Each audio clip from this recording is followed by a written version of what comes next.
Halo, hari ini kita langsung aja nih, kita mau dalami sebuah video dari kanal Pelita Lansia. Kayaknya relevan banget buat Anda, atau mungkin orang terdekat Anda.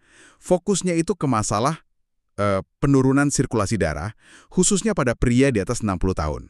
Dan ada satu kebiasaan pagi gitu yang diklaim sama sumbernya, ini seorang dokter Surya Adi. Katanya sih bisa bantu. Kita pegang transkrip videonya nih. Dokter Surya Adi ini cerita pengalaman dia nangani pasien lansia. Jadi, ya kita coba gali inti masalah sirkulasi ini menurut dia, terus solusi yang ditawarkan itu apa sih?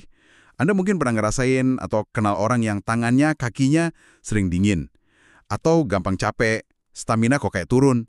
Nah, video ini bilang, jangan langsung mikir, oh udah tua.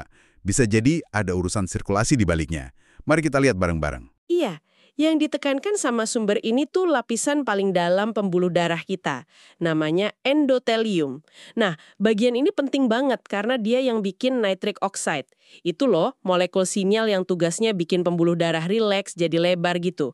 Menurut dokter Surya Adi ini, nah setelah usia 60, produksi molekul ini seringkali turun drastis. Oh, jadi bukan sekedar pembuluhnya menua aja gitu ya.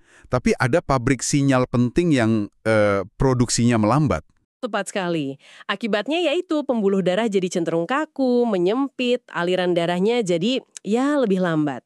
Artinya kan oksigen sama nutrisi jadi lebih susah nyampe ke otak, ke jantung, otot, organ-organ penting lainnya.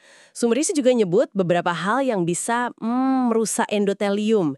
Kayak tekanan darah tinggi yang lama, gula darah tinggi, terus peradangan kronis, radikal bebas, sama gaya hidup modern yang kurang gerak gitu. Jadi ini lebih ke soal sinyal tubuh yang hilang gitu, bukan semata-mata karena umurnya aja. Oke. Paham, jadi masalahnya di endotelium sama nitric oxide yang turun. Nah terus, solusi dari dokter Surya Adi di video ini, wah kedengarannya simpel banget ya. Cuma 1 sendok makan minyak zaitun extra virgin tiap pagi perut kosong. Beneran sesimpel itu? Kedengarannya memang gitu, tapi ada penekanan kuat di kualitasnya. Harus extra virgin. Kalau bisa yang cold press atau perasan dingin itu lebih bagus lagi. Kenapa harus gitu?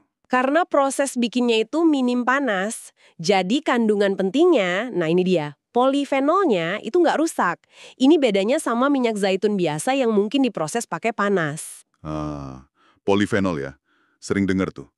Itu gimana cara kerjanya menurut dokter Surya Adi ini? Nah, polifenol ini kan antioksidan kuat ya. Kata sumber ini, dia bisa bantu lawan radikal bebas, terus ngeredain peradangan, dan ya itu melindungi endotelium tadi. Harapannya sih kalau endotelium lebih sehat, dia bisa produksi nitric oxide lagi dengan lebih baik. Plus, minyak zaitun extra virgin ini kan kayak lemak tak jenuh tunggal ya, lemak baik gitu. Sumber ini bilang ini bisa bantu produksi hormon pria, kayak testosteron. Penting buat energi vitalitas. Sempat disinggung juga sih studi dari University of Athens, katanya konsumsi FiO ini ada hubungannya sama fungsi pembuluh darah yang lebih baik. Menarik. Di video itu ada contoh kasusnya juga kan, biar lebih kebayang gitu. Ada, iya. Cerita Pak Budi, umurnya 68, awalnya ya ragu gitu, tapi setelah rutin minum IVO ini, katanya sih badannya jadi lebih hangat, tidurnya lebih enak, energinya balik lagi.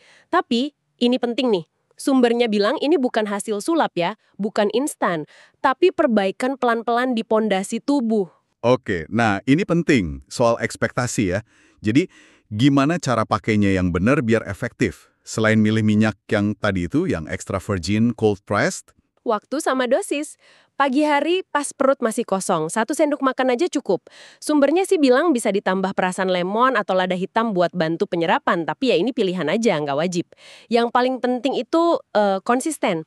Dokter Surya Adi bilang hasilnya itu biasanya baru kerasa lumayan jelas setelah 6-8 minggu rutin. Jadi ya mesti sabar. wah, 6 sampai 8 minggu ya, bukan seminggu 2 minggu terus nyerah gitu ya. Betul. Dan terakhir, nyimpennya juga penting. Di tempat sejuk, gelap, botolnya ditutup rapat. Jangan kena panas atau cahaya langsung. Oke, dicatat. Nah, pasti ada juga dong kesalahan-kesalahan umum yang orang lakuin yang bikin cara ini jadi nggak ngefek. Ada banget. Sumber ini ngingetin beberapa nih. Pertama, ya salah pilih minyak. Pakai yang biasa, bukan extra virgin.